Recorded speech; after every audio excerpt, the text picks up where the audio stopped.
do want to thank Erin Whitaker from Fluxspace for joining us today. Good enough to put together a slightly different webinar than we usually do. Usually we're doing a hands-on wave exercise with microbit in charge, but we have been getting some feedback. We want to know how to fit AI into other subjects and settings, and that's exactly what Erin is going to do today. So thank you and welcome, Erin, and welcome to everyone else.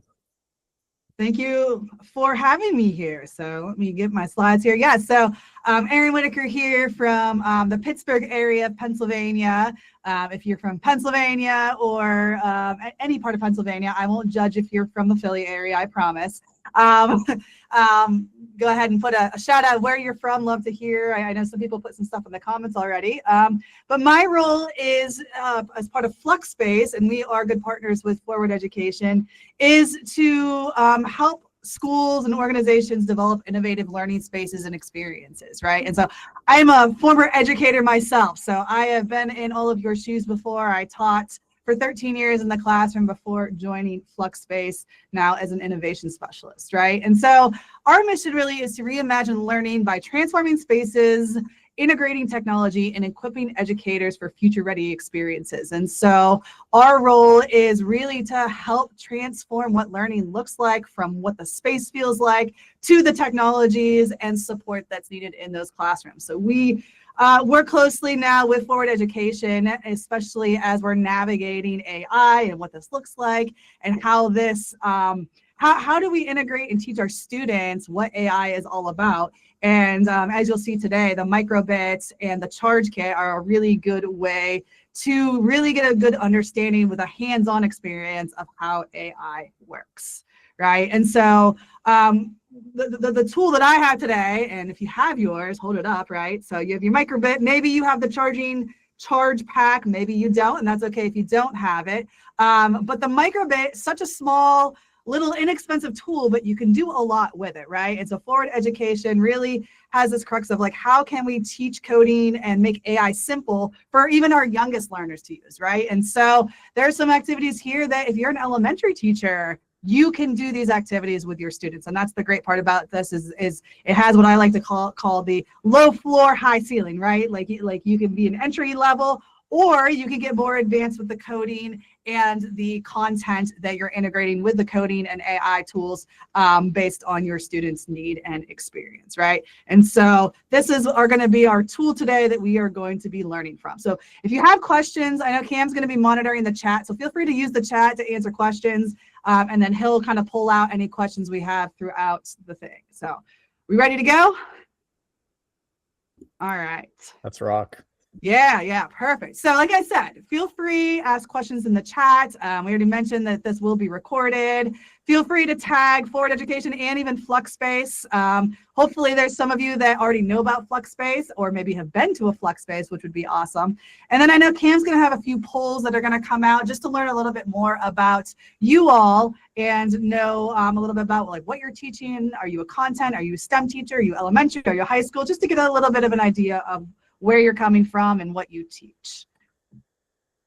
All right, so AI, right? We've all heard of this at this point in time, but what is it exactly that we are doing with AI, and how can we teach about AI in the classroom, right? And so it's all about the training, right? And you've all seen, probably if you're on social media, you have seen, whether you know it or not, things that are generated by AI.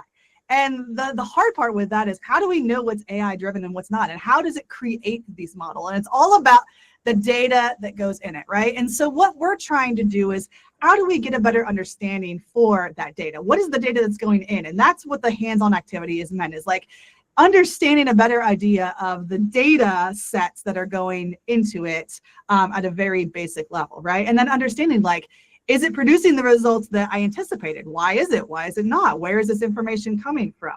And those are some things we want to talk about, because we can train a model, but unless the data that we put into that is valid data or appropriate data, it's not going to give you the results that you want. And so that's the whole learning experience here, is about training data sets in a way that is accurate, that makes sense. And if it isn't producing the results, having that discussion of why isn't it producing those results, right? And so does it match the truth? Is there biases in this? And I know bias in AI is a huge topic, just socially everywhere right now. And then like talking about like how much data do we need to make a strong AI model, right? And so thinking about all of those things goes into this learning experience. And as AI becomes more and more popular, there's a lot of different organizations that are starting to put frameworks or standards together, right? So CSTA, Computer Science Teachers of America, ISTE. There's a lot of other places that are starting to develop a framework so that we can have a better idea of like, how do we assess student knowledge based on AI? What are the skills and content that they need to know? It's one thing to be able to use an AI tool. It's another thing to understand how it's actually working, right? And both of those things are important, right? Kids need to know, and adults need to know how to utilize it, but we also need to understand the how it's being developed and used, and a lot of that comes down to just critical thinking skills, right? And so how do we know for sure and think about, like, okay, is this accurate data, and how do we assess that, and how do we get students to start thinking about AI in that mindset, not just using ChatGPT or using whatever the tool is, but then thinking about, okay, is this tool that I'm using actually producing valid responses for what I want? Is it ethical? Is it producing bias? And asking those critical questions in the end. All right.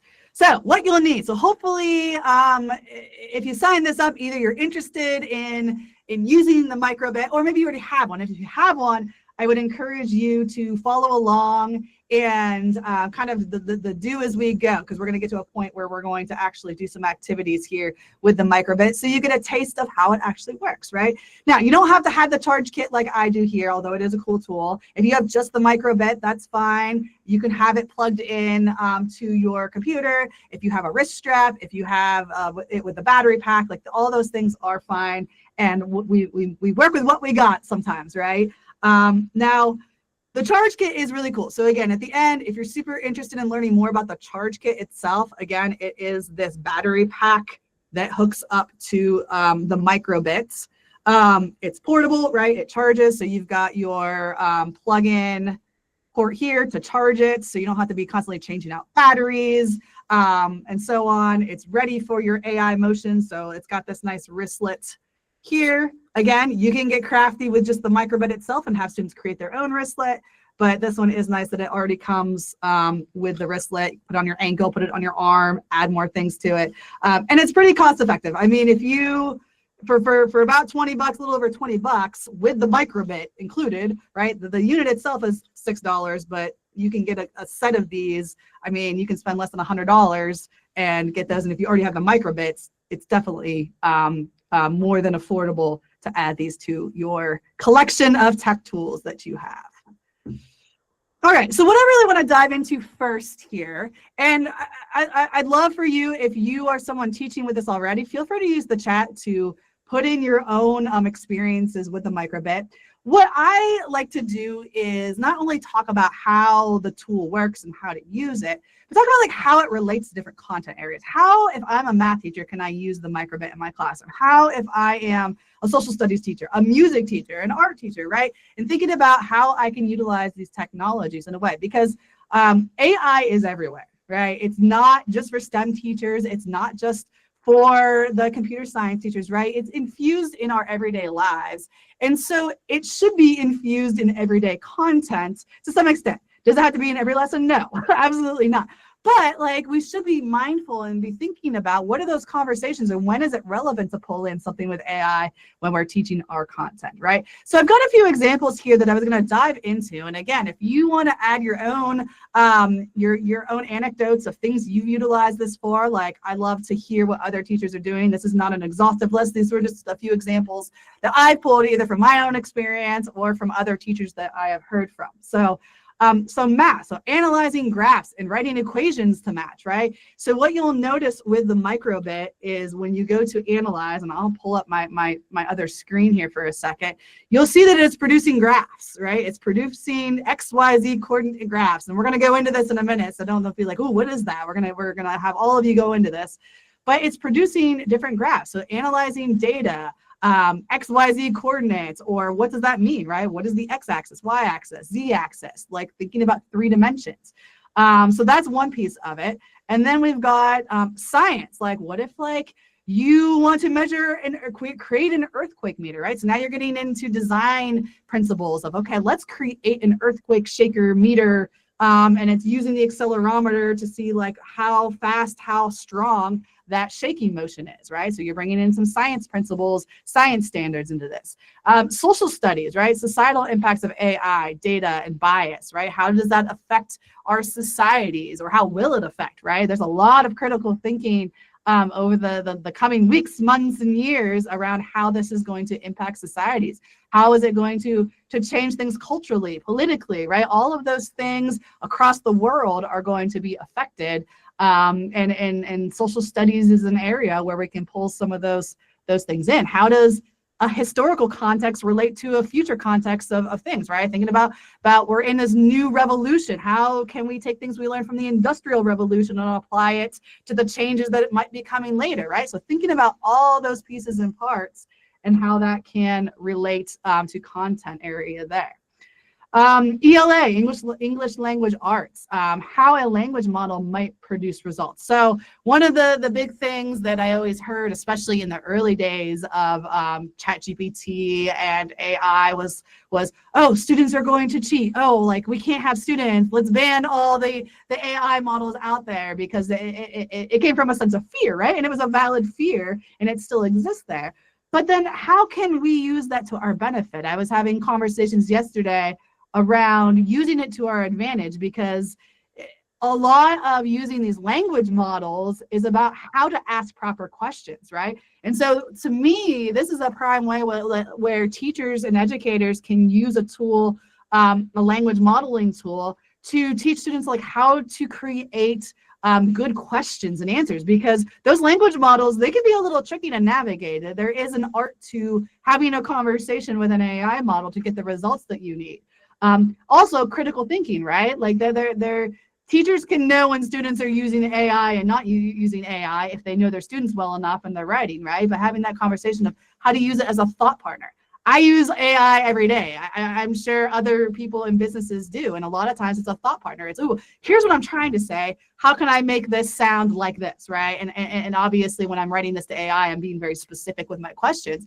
But it really helps me, especially someone who struggled with English and language growing up, to produce results. I was like, oh yeah, this is what I was actually trying to say versus what was just coming out on paper or in my head, right? So utilizing those things to get better results or to build on those skills. PE, this one's a fun one, because a lot of people have watches, right? Whether it's a Fitbit, what is step counter, your watches, right? How do those actually work? So this is a good opportunity to bring PE into this. And we're gonna do a little activity next that relates to this, of like, how do step counters work, right? I had an interesting conversation the other day about step counters and how they work and how they don't work. And I like to do a lot of hiking. And what was super interesting is I use trekking poles, which are like those poles sometimes that you use to help get up hills and down hills. And I was having a conversation with a person that I went with. And what we found was, if you have your watch on a hand where you're using a trekking pole to hike, it does not calculate your step counts the same way as if you were just walking. Right? So think about that. So that goes into a whole conversation around like, well, then how does it know when I'm taking a step? It's on my arm. How does it know, right? Is it the arm movement? And that's what we're going to dive into in a little bit here, is thinking about that context. Art, right? Like you have a framework here, and maybe you don't have the charge. How can you use art, whether it's digital art, using cardboard, using craft materials, building something that utilizes the microbit, right? In an artistic way. What are the principles of art that you could bring in to design something that's more aesthetically pleasing? Or there's a theme project that the microbit's used for, and so you're utilizing this within the art project itself, right? So art's definitely something that can be easily integrated into the microbit, whether it's AI or not AI, but definitely be utilized there. And the music, again, the microbit, at least the version 2, has notes and sounds. So like, can you create an AI model where it's creating its own music? So those are just some projects, again, just not an exhaustive list, but some things to relate to some content. Cam, has anyone mentioned anything in the comments about some other ideas here? Oh my goodness, there's so many to even choose from. There's some incredible ones here about, I can't even summarize them. We've got some stuff about space. We've got lots of activity ones. I hesitate to summarize them, but as I'm watching all of these comments roll in that are hard to even keep up with, I think I'm going to summarize them and share them back, because we are saving the chat just for internal purposes, but there's so many cool ideas here that I think we'll save and share those too. Perfect. Awesome. Glad to hear. Thank you all for your participation in putting this together, because we'll definitely want to share out some of those ideas later on. Awesome. So the next part I want to talk about, and again, depending on, maybe you're someone new to teaching or new to trying incorporating some of this tech in the classroom, or maybe you're someone that has experience, but thinking about classroom implementation, right? And thinking about like, okay, this is great and all, but like, how does this actually work? What are some things I should really be thinking about if and when I want to bring this to my classroom? And so I've got a few points here based on my personal experience in teaching middle schoolers. So yes, I was a middle school teacher for a number of years. And so these are some tips and tricks just from my own experience and some things I've heard from other people on how to just make it a little bit more successful in the classroom setting, especially if you've got 20, 25, maybe even 30 kids in the classroom in some areas. And how do I make this? And sometimes I like to call it controlled chaos, right? Like, it is a little bit chaotic sometimes when you have kids building and making things and moving around and talking, and sometimes that can be a little bit overwhelming.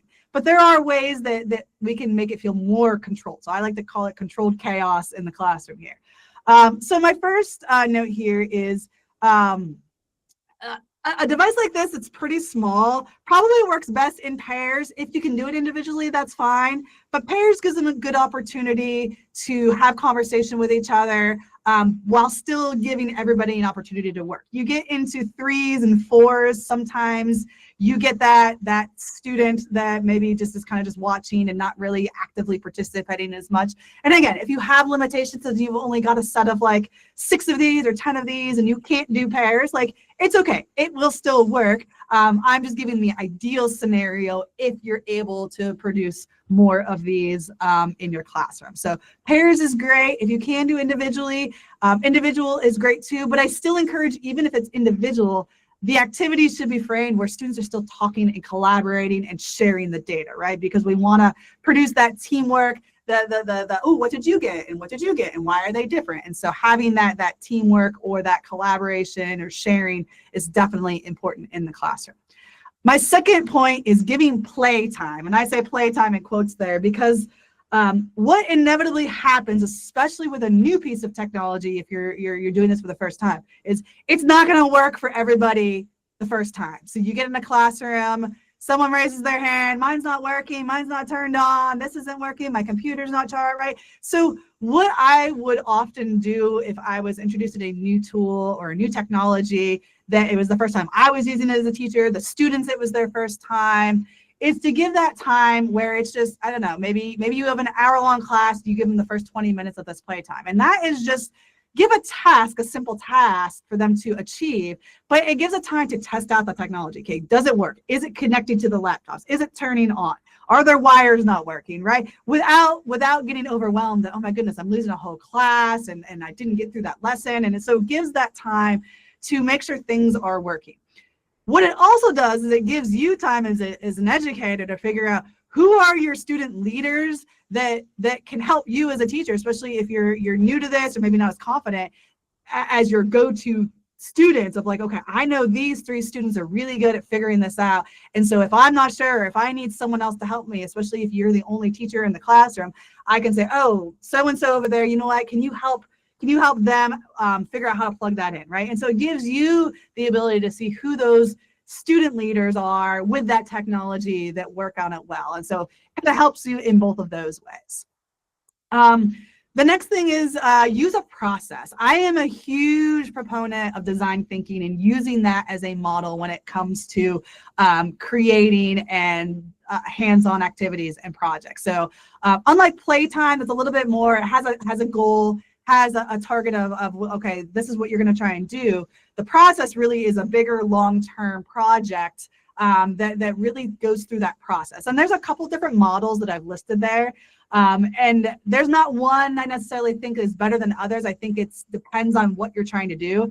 The design thinking process has sort of an empathy piece to it. So really dives into like designing for someone specific. So if it's something you want to design for a person, that's a really good one. The engineering design process, which I'm showing here, is a really good model for if you're trying to like invent something, do something new. There's also the double diamond. Google Sprints has a model. So you can go ahead and dive into searching and Googling some of these different models, but I've used all 4 of these and both in the classroom and with educators in training them as just a model to use, right? And because a lot of times the students want to just dive into it. And again, there's a time and place, which is why I like the play time to dive in and just start playing. But we want to really think about like, what is the problem, okay? How can we design a solution? What other solutions already exist? And then really get into the prototyping phase and creation phase, right? And so that planning and prep work is just as important as the creating piece. And students don't necessarily like that part, but then they realize like, oh yes, all of this prep work really helped me in designing a solution that is going to solve the problem that I'm trying to do. So I'm a really big proponent of design thinking and using that sort of process. Next, embrace the failures, right? So part of AI, I mean, right now is there's a lot of failures in AI right now, if you haven't seen, right? It's not perfect. And so I think along with that, this is a good opportunity for students and yourself to embrace those failures. Oh, this didn't work. Oh, that's great. Let's figure out why it didn't work, right? And so the point of some of these activities, if you don't get to the final solution, that's okay. It's about the process, which is why I'm a big proponent of a process to document your learning along the way. And if you get to a final product or result that doesn't work, well, why is that? That's the more important. Why does it not work? And what would you do better next time if you had the time? Because time is always a limitation in schools, right? And so you can assess, you can do learning and engaging activities and still have a failing result. That doesn't mean the student fails or gets a failing grade. It just means we need to learn and explain why that happened so that if we had time, and maybe you do have time to do the improved step in this, sometimes we don't have time to do sort of those iterations as much as we would like, but it's understanding those failures and learning from those failures about the next piece, right? And so having sort of that peer-to-peer feedback, teacher to peer feedback is super important, which brings me to my next point, which is in creating rubrics. Rubrics, and again, AI tools as a teacher can be super easy because there's tons of rubric generators out there now that are really easy to use. And so you can put in your criteria of what you want, generate a rubric. But what I like about rubrics is I introduce them at the beginning and have students self-assess along the way. So if you have a project that's going to be multiple days, maybe your exit ticket is, okay, where do you currently stand on your rubric? Okay, where are you at? And again, it can be a numerical value, it can be just like proficient, basic, however you want to create your rubric or how your students understand that, but it gives them an opportunity to really self-assess what their learning is, and then gives you an opportunity at the end to assess, because unfortunately, well, I say unfortunately because I'm not the biggest fan of grading. We all have to grade at least, usually if you're in middle and high school, some elementaries do it a little bit differently, but usually there's some sort of assessment, numerical, letter grade involved, and so a rubric can be super helpful in all of those things. So those are some of my, again, my tips and tricks when it comes to implementation in a classroom is kind of noting these things. And again, you're not going to get it right the first time, and that's okay, but these have helped me along the way in integrating project-based learning, things like using something like this where students are designing, creating, programming with a specific task in mind. All right, so what we're going to do now is we're going to go through how this actually works, right? And so we've got microbit, and so we're going to go to training our own model. So I'll leave this step up for a second. So you're going to go to createai.microbit.org if you're able to. And I'm going to show you this in a minute, but I'm going to leave this up for a second. Cam, maybe if you can put that link in the chat, or do they not have access to the chat? It is in the chat. It's in the chat. Perfect. So if you go to the chat, the link is there. And then what we're going to do is we're going to collect 3 samples. And I'm going to relate this back to that PE one. I was talking about the Fitbit, the microbit, because thinking about, okay, if I'm standing still versus if I'm walking versus if I'm running, what do those things look like, right? And thinking about, like, how does my watch know? How does my Fitbit know what is happening? We're going to train the model and we're going to test the model. So I'm going to go to my other screen here, and you'll see here, when you go to that create AI, you're going to have a blank page. I've already created stuff.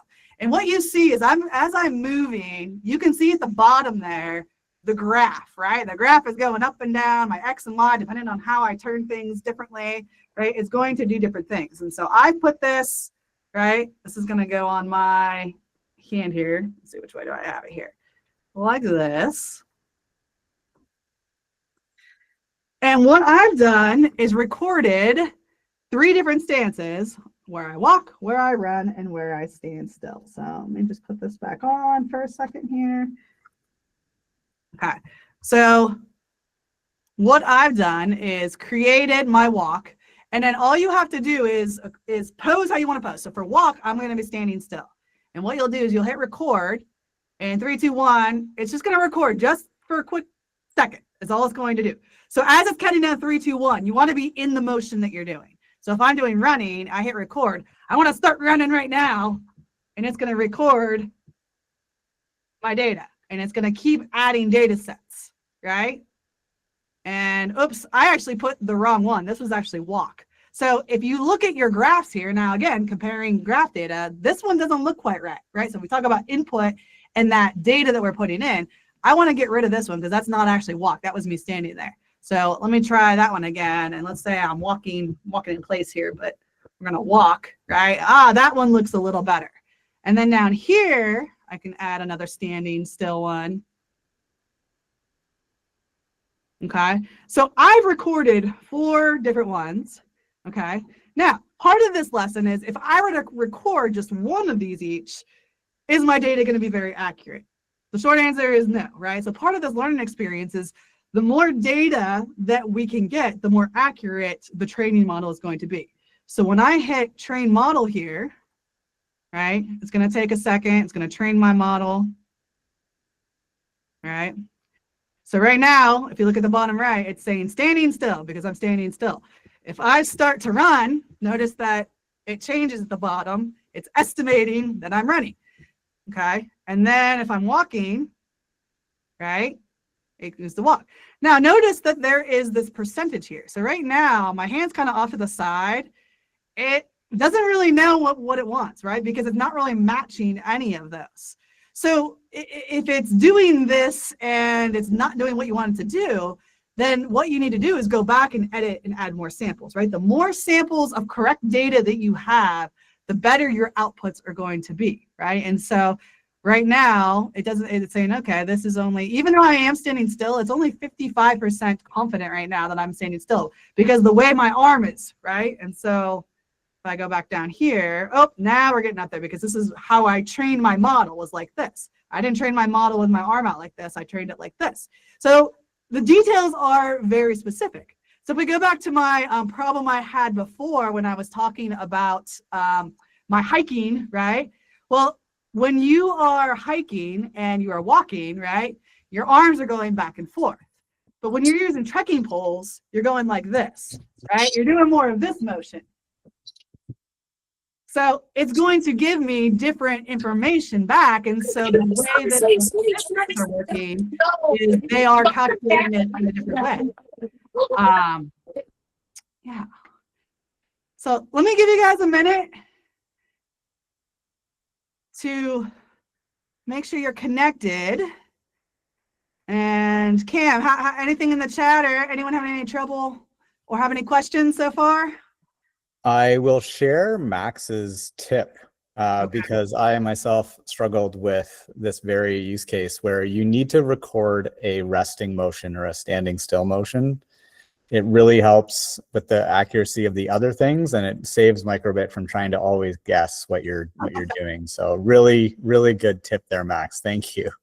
Yeah, definitely. And yeah, to that point too, like sometimes like you'll take it off you and set it down somewhere. So sometimes maybe just one of your tips is like, okay, if it's sitting on the table doing nothing because you're programming or doing something else, like it's good to have that baseline data because it's got to choose something, especially when you go to code it, right? So there is the option after you're done testing where you can now code this in make code, right? And so when you go to code things in make code, it's got to choose one of the options a lot of times, right? If you don't have an option, it's going to do nothing. Or if you have, the worst case scenario is kids love sound and they put sound to everything. And so it always has a sound on and you're like, turn that thing off, right? Because you've got a million sounds going off. So always have sort of that default off button. And so the standing still or just a stop or just it sitting on the table. Yeah, that's a great tip. So thank you to whoever mentioned that. There were one or two other intro to microbit activities as well, which I think is so important. And we've seen this as well when we bring workshops into classrooms of just familiarizing students and educators with the basics of microbit. And then once you kind of get that first little win, you start to recognize all the potential that you can do with microbit. And it truly is such a powerful little device. And with a battery pack in it, having away from your computer and untethered, you're just opening up a world of possibility. Yes. Yeah, the not tethered part is like a game changer, right? And so a lot of these tools is like, oh, you had to be connected, and especially if you do go into make code, it does have you be connected. But like with this, I can walk around, right? And it's just Bluetooth connected in there. I don't know. Okay, what is the reach? Like, how far away can I be before it actually disconnects? Do you know? We were playing with it at the office on our learning platform and through our social medias. We just launched a chuck a duck lesson. And so we were throwing the duck 30 feet across the office and it was recognizing it.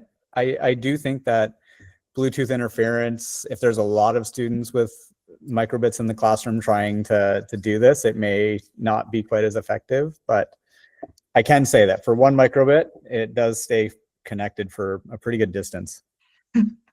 Awesome. Cool. Perfect. All right, let me go back to my slideshow here. All right, so we collected, we trained, tested the model out, right? Use the model to program your microbit. And again, like I use the walk, run, stand still, but there's endless number of possibilities that you can use to train your model.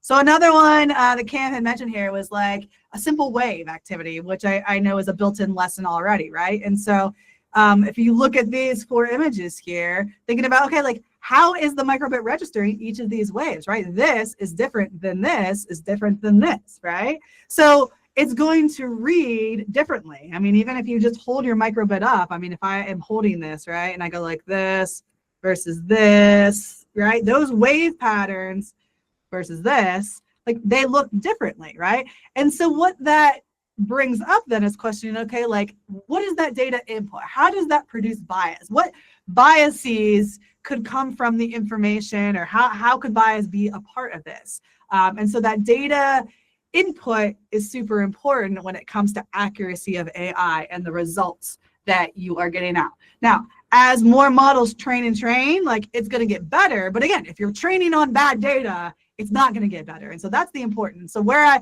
see this going, right, is sort of clusters of like, how to recreate AI models for specific use case scenarios, right? And so that's where sort of this whole AI thing is going. Is how can we use it in the healthcare field? How can we use it in robotics? How can we use it in business, in education, right? What are those different sectors and how can that be used? So those are the important questions to ask. And again, the importance and the reason why this exists and is such a great tool, one is because it's fairly inexpensive and accessible to most people, and it's super easy to use. There are some other tools out there, but this is the one tool that, at least in my experience so far, and again, this will change as more and more things develop, that even elementary school students could use, right? So some other tools exist out there, but are a little bit more, have too many steps to really get to the understanding piece, whereas this is super easy tool. You've got the microbit, you've got the one website, and you can easily input data, see what that result produces, make changes, and so on, and then relate it to content, right? Because that's the fun part, is how can I relate this to my own area? How can I, if I'm a tech integration specialist, how can I work with the history teacher, the elementary teachers, the science teachers, in integrating in with where this makes sense and is relatable to the students? All right. So, I mean, what time is it? This goes by so fast, doesn't it? Yeah. Thank you, Erin. That, Yeah. I mean, the energy and the ideas both in what you were presenting, and I think it triggered a lot of different ideas and conversation in the chat. So you'll have to catch up on the chat when I send you the transcript later. Definitely will. Really good stuff there. I do want to mention, because this is often a question, is can we access some of the learning resources that we shared today? So yes, we have a growing learning library. It's free to access on learn.forwardedu.com. It has, using the Create AI model, it has training to communicate between microbits and do some really cool and increasingly complex things with the Create AI model, including creating a little robot friend and the Chuck a Duck one that I just mentioned. We also have a large library of lessons that are not AI related, but just really fun and interactive hands-on coding, like creating rock, paper, scissors between two microbits with a charge, or a guitar, or a step counter. So all of that stuff is on the learning library, and they're all free to access. You do not need to have a charge. You just need to have a microbit. So you'll get a resource link to that after the webinar. This is the robot friend code. I thought I would just talk to you very briefly about that. So microbit has a radio feature where if you coordinate the radio band between two microbits, you can communicate between them. So imagine now we have a run that Erin trained, and it's going to send that signal to the other microbit and then have a reaction with the little robot in this case, or have a reaction with an AI for good type of robot that's maybe raising the crossing guard hand, or sending a signal to those who are maybe hard of hearing, or where English is not their first language or they're learning. There's a lot of potential with using AI and using this machine learning model to create some increasingly cool AI for good examples. And the crossing guard lesson plan that was just posted, I think yesterday, or what day is it? Wednesday, maybe it was on Monday. Amanda, I don't know if we have the lesson plan for that yet, but we can find some resources, I'm sure, because I know Jess would have saved all of that stuff. So we can get that out to the group as well. Speaking of AI for good, so we have a competition to do exactly what we did today and create a solution that adds good to the school, the community, the world. Anyone who knows Forward Education knows that we believe in using technology to solve problems and make a real world impact. And that's the whole spirit behind the AI for Good competition. Submissions are due on December 19th, which for most of us and you is going to be the last instructional day of the year. And it is following CSEd week. So a link to this will come out after the webinar as well. Here is an example of using AI for good. I know we've talked about a lot of them today, but this one is again, using the radio feature between two microbits and sending a signal from one to the other. And this is the last slide. So I want to thank everyone, and especially for the chat. Congrats to everyone here. This was the most active chat that we've had on this webinar series, which is super fun. Yeah. Very entertaining, and a ton of really great ideas in there, which, as I mentioned earlier, I will try to summarize and get out to everyone on this webinar so you can all benefit if you weren't following it along. Really special thanks to Erin for coming in and presenting today. So that was great. You brought a lot of energy and wonderful ideas, and if you're in, remind me of the states that Yes, you are in Pennsylvania, New York, West Virginia, Jersey, Delaware. We have in-person experience centers. So if you ever want to come visit us, you're passing through the area, we get visitors all the time. Come see, check out a charge.